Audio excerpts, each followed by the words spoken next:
Ini adalah cerita sekelompok pemuja setan yang melakukan ritual terlarang untuk meminta kekayaan yang menewaskan satu pemuda tak bersalah. Tonton ceritanya sampai selesai.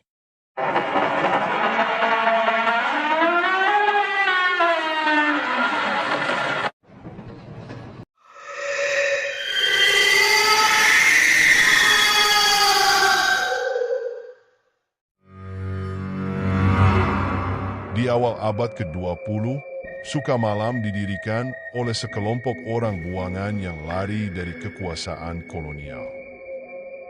Mereka adalah pelarian orang-orang yang dianggap memberontak atau melakukan tindakan melawan hukum kolonial. Setelah perjalanan panjang melewati hutan-hutan yang lebat, mereka menemukan sebidang tanah yang dikelilingi pohon-pohon raksasa. Di tempat itulah, mereka mendirikan desa dengan segala keterbatasan. Namun, ada satu hal yang tidak diketahui para pendatang ini.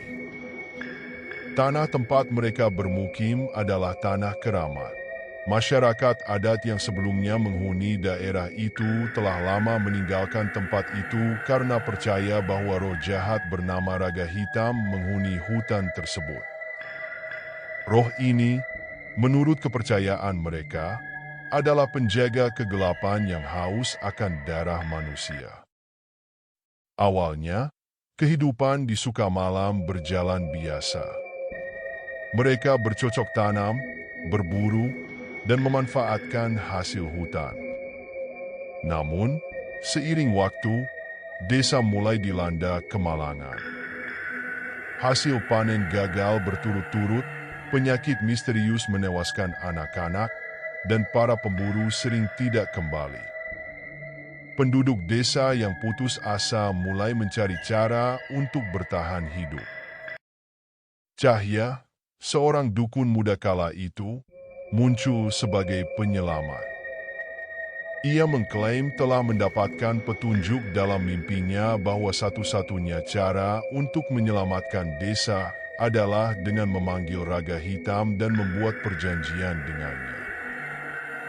Banyak yang menolak ide tersebut, tetapi ketika kemalangan terus berlanjut, kepercayaan penduduk pada Cahya semakin kuat. Raga Hitam dikenal dalam legenda sebagai roh yang menawarkan kekayaan, umur panjang, dan perlindungan bagi mereka yang mau tunduk padanya. Namun, ada syarat berat. Setiap bulan, roh itu harus diberi persembahan berupa nyawa manusia. Jika syarat ini tidak dipenuhi, ia akan membawa kehancuran bagi desa itu. Cahya, dengan kemampuannya memimpin ritual, menjadi tokoh utama dalam pemujaan Raga Hitam. Ia meyakinkan penduduk desa bahwa pengorbanan adalah harga kecil yang harus dibayar demi kelangsungan hidup mereka. Sejak saat itu, setiap bulan purnama, satu orang akan dipilih secara diam-diam untuk menjadi korban. Biasanya, korban adalah orang-orang yang lemah, miskin, atau dianggap membawa masalah bagi desa. Ritual ini dijaga kerahasiaannya. Hanya mereka yang terpilih menjadi pemuja yang tahu detailnya, sementara penduduk lain hidup dalam ketakutan dan pura-pura tidak tahu. Anak-anak diajarkan untuk tidak keluar rumah saat malam purnama, dan siapapun yang melanggar aturan ini akan dihukum berat. Tahun 1984, Wira kembali ke Sukamalam setelah 10 tahun meninggalkan desa. Ia adalah satu-satunya pemuda desa yang berhasil menempuh pendidikan di kota berkat jerih payah ibunya yang bekerja keras mengirimkan hasil kebun. Ia pulang untuk merawat ibunya yang sakit keras. Wira terkejut mendapati desanya tidak banyak berubah. Sukamalam tetap terpencil, tanpa listrik, dan hanya diterangi oleh lentera minyak. Namun, yang paling membuat Wira merasa ganjil adalah atmosfer desa. Penduduk terlihat takut-takut, seperti menyembunyikan sesuatu. Bahkan beberapa teman lamanya enggan berbicara banyak. "Ibu, kenapa desa ini seperti ini? Kenapa semua orang tampak ketakutan?" tanya Wira suatu malam. "Jangan banyak bertanya, nak," jawab ibunya dengan suara lemah. "Semakin kau tahu, semakin besar bahaya yang mengancammu." Namun, rasa penasaran Wira tak terbendung. Malam itu, saat semua penduduk sudah beristirahat, Wira mendengar suara langkah kaki di luar rumah. Ia mengintip dari celah jendela dan melihat cahaya berjalan perlahan menuju hutan, diikuti beberapa orang lain yang membawa lentera. Mereka membawa sesuatu yang dibungkus kain hitam, benda yang terlihat seperti ayam. Wira memutuskan untuk mengikuti mereka. Ia mengenakan pakaian serba hitam dan membawa lentera kecil yang ia redupkan. Dengan hati-hati, ia berjalan di belakang rombongan, menjaga jarak agar tidak ketahuan. Hutan malam itu gelap dan penuh dengan suara binatang liar. Namun, Wira terus melangkah, didorong oleh rasa ingin tahu. Setelah hampir 1 jam, Wira tiba di sebuah lapangan terbuka yang diterangi oleh sebuah api unggun. Di tengah lapangan, ada lingkaran besar yang digambar dengan darah. Di dalam lingkaran itu terdapat simbol-simbol aneh yang belum pernah ia lihat sebelumnya. Cahaya berdiri di tengah lingkaran, sementara 8 orang berjubah hitam mengelilinginya. Mereka mulai melantunkan mantra dalam bahasa yang tidak Wira pahami. Suasana semakin mencekam ketika cahaya mengangkat ayam hitam itu dan menyembelihnya.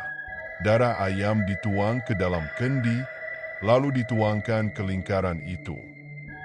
Udara malam terasa semakin dingin, dan tiba-tiba suara angin kencang berhembus, meski malam itu sangat tenang. Dari dalam lingkaran, asap hitam muncul dan membentuk bayangan besar. Wira tertegun saat melihat makhluk itu. Sosok bertanduk dengan mata merah menyala dan tubuh seperti bayangan pekat. Ia berbicara dengan suara yang berat dan menggema. "Kalian memanggilku. Apa yang kalian tawarkan untukku?" Cahaya menjawab dengan suara penuh hormat. "Kami mempersembahkan darah ini, wahai Raga Hitam. Berikan kami kekuatan dan perlindunganmu." Namun, ritual itu tidak berjalan lancar. Salah satu peserta, Lina, mulai panik. Ia mundur dari lingkaran dengan air mata di wajahnya. Aku tidak mau lagi. Ini salah," teriak Lina. Ia berlari meninggalkan lingkaran, tetapi suara Raga Hitam menggelegar. Pengkhianat harus membayar dengan darahnya. Tiba-tiba, Lina terangkat ke udara. Ia berteriak, tetapi dalam sekejap tubuhnya membiru dan terjatuh ke tanah seperti boneka. Para peserta ritual hanya bisa menyaksikan dengan ketakutan. Wira, yang melihat semuanya dari balik semak-semak, merasa tubuhnya gemetar. Ia tahu ia harus pergi dari sana. Dengan hati-hati, ia menyelinap keluar dari hutan, berusaha untuk tidak menarik perhatian. Sesampainya di rumah, Wira langsung menemui ibunya. Ia menceritakan apa yang ia lihat, tetapi ibunya hanya menangis. "Kau harus pergi, nak," bisik ibunya. "Mereka tidak akan segan-segan membunuhmu jika tahu kau melihat ritual itu." Malam itu, Wira mengemasi barang-barangnya. Ia meninggalkan Sukamalam sebelum matahari terbit. Sambil berjalan menjauh dari desa, ia mendengar suara-suara aneh dari arah hutan, seperti jeritan dan tawa yang menyeramkan. Setelah bertahun-tahun meninggalkan Sukamalam, Wira mencoba melupakan semua yang ia alami. Ia membangun kehidupan baru di kota, bekerja sebagai guru dan menikah dengan seorang wanita bernama Dini. Mereka hidup bahagia, memiliki 2 anak, dan tinggal di sebuah rumah kecil di pinggiran kota. Namun, mimpi buruk tentang malam purnama di Sukamalam terus menghantui Wira. Dalam tidurnya, Wira sering bermimpi berada di hutan yang sama, menyaksikan kembali ritual yang dulu ia lihat. Kadang ia mendengar suara raga hitam memanggilnya dengan tawa yang menggema. "Kau tidak bisa lari selamanya." Suara itu berbisik di telinganya. Wira menganggap semua itu adalah trauma masa lalu. Namun, sesuatu yang lebih mengerikan segera terjadi. Suatu malam, saat bulan purnama menggantung di langit, anak pertama Wira, Raka, tiba-tiba jatuh sakit. Tubuhnya panas tinggi, tetapi tidak ada dokter yang bisa menemukan penyebabnya. Wira mulai merasa ada yang tidak beres ketika Raka mulai mengigau. "Bapak, ada orang di jendela?" gumam Raka dengan suara lemah. Wira yang sedang berjaga di kamar anaknya segera melihat ke arah jendela, tetapi tidak ada siapa-siapa di luar. Namun, malam itu, ia mendengar suara langkah-langkah aneh di sekitar rumahnya, seperti orang berjalan tanpa tujuan. Suara itu semakin sering terdengar, terutama saat malam purnama tiba. Beberapa hari kemudian, keadaan menjadi lebih aneh. Dini, istrinya, mulai bermimpi buruk tentang seorang pria tua berjubah hitam yang memanggilnya ke sebuah hutan. Dalam mimpinya, pria itu memegang kendi tanah liat berisi darah dan berkata, "Wira telah melarikan diri dari takdirnya. Sekarang giliran keluarganya membayar."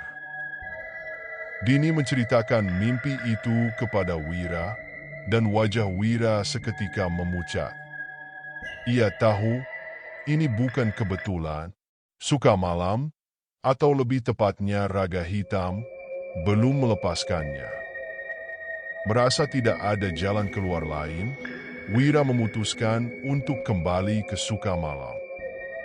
Ia yakin bahwa hanya dengan menghadapi sumber kutukan ini, ia bisa menyelamatkan keluarganya.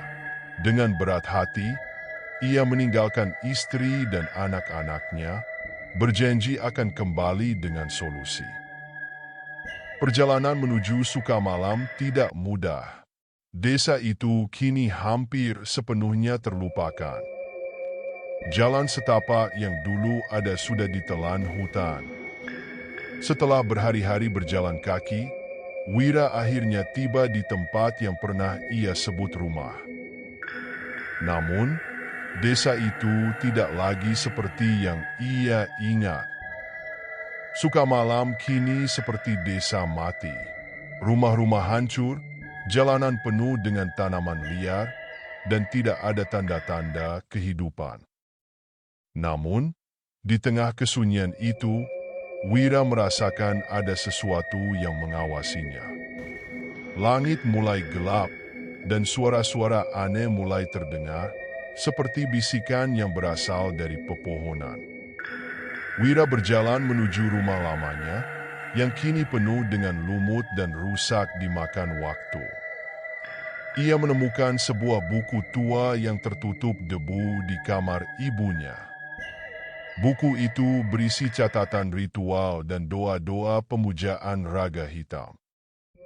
Dari buku itulah Wira mengetahui bahwa kutukan raga hitam tidak akan berhenti sampai semua anggota keluarga yang pernah melarikan diri dari ritual membayar dengan nyawa mereka. Malam itu, Wira memutuskan untuk menghadapi raga hitam. Ia berjalan menuju lapangan tempat ritual dulu dilakukan. Lapangan itu masih sama, lingkaran darah, simbol-simbol aneh yang tampak baru, seolah-olah ritual masih dilakukan di sana. Dengan suara lantang, Wira memanggil, "Raga Hitam, aku tahu kau mendengarku. Aku di sini untuk menghentikanmu. Jangan ganggu keluargaku lagi." Tiba-tiba, angin kencang berhembus dan bayangan hitam besar muncul di tengah lingkaran. Sosok itu sama seperti yang pernah ia lihat dulu, tinggi, bertanduk, dan bermata merah menyala. "Kau berani kembali, manusia lemah?" Suara Raga Hitam bergema. "Kau melarikan diri dari perjanjian, dan keluargamu harus membayar." Wira berlutut, tubuhnya gemetar, tetapi ia memohon, "Ambil nyawaku, tetapi biarkan keluargaku bebas dari kutukanmu." Raga Hitam tertawa, "Pengorbananmu tidak cukup. Kau telah mencemari kehormatanku dengan lari dari takdirmu. Namun, aku bisa memberimu pilihan. Bawa satu jiwa lain ke sini sebagai gantimu, dan keluargamu akan bebas." Wira menolak dengan tegas. Namun, Raga Hitam memberi waktu hingga malam purnama berikutnya untuk memutuskan. Jika Wira tidak membawa jiwa lain, maka seluruh keluarganya akan menjadi korban. Wira kembali ke kota dengan hati penuh rasa bersalah dan ketakutan. Ia tidak tahu harus berbuat apa. Di satu sisi, ia tidak bisa menyerahkan nyawa orang lain, tetapi di sisi lain, ia ingin melindungi keluarganya. Dalam keputusasaan, ia menemui seorang paranormal terkenal di kota itu yang konon bisa menghadapi kekuatan gaib.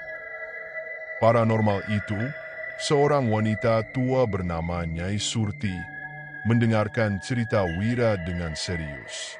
Ia mengatakan bahwa melawan Raga Hitam hampir mustahil. Tetapi ada satu cara untuk menghancurkan ikatan kutukan. Wira harus membakar simbol ritual yang ada di Sukamalam, termasuk benda-benda persembahan yang disimpan di tempat rahasia oleh Cahya. "Namun, kau harus tahu," kata Nyai Surti, "Raga Hitam tidak akan tinggal diam. Ia akan mencoba membunuhmu sebelum kau berhasil." Dengan bantuan Nyai Surti, Wira kembali ke Sukamalam. Bersama-sama, mereka mencari tempat persembunyian simbol-simbol ritual. Setelah pencarian panjang, mereka menemukan sebuah gua di dekat desa yang penuh dengan benda-benda aneh. Kendi berisi darah kering, tengkorak, dan jubah hitam.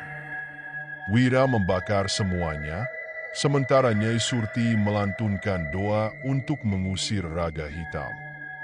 Ketika api menyala, suara mengerikan terdengar dari dalam gua. Sosok bayangan hitam muncul, mencoba menyerang mereka, tetapi akhirnya lenyap dalam kobaran api. Namun, saat api padam, Wira ditemukan terbaring tak bernyawa. Nyai Surti yang selamat membawa berita itu ke keluarganya. Meskipun kehilangan Wira, keluarganya kini terbebas dari kutukan Sukamalam. Setelah kematian Wira, Sukamalam benar-benar hilang dari peta. Tidak ada yang berani memasuki wilayah itu lagi. Keluarga Wira hidup tenang, tetapi Dini selalu menceritakan kisah pengorbanan Wira kepada anak-anaknya, agar mereka tahu bahwa keberanian dan cinta sejati bisa mengalahkan kegelapan, meski harus dibayar dengan nyawa.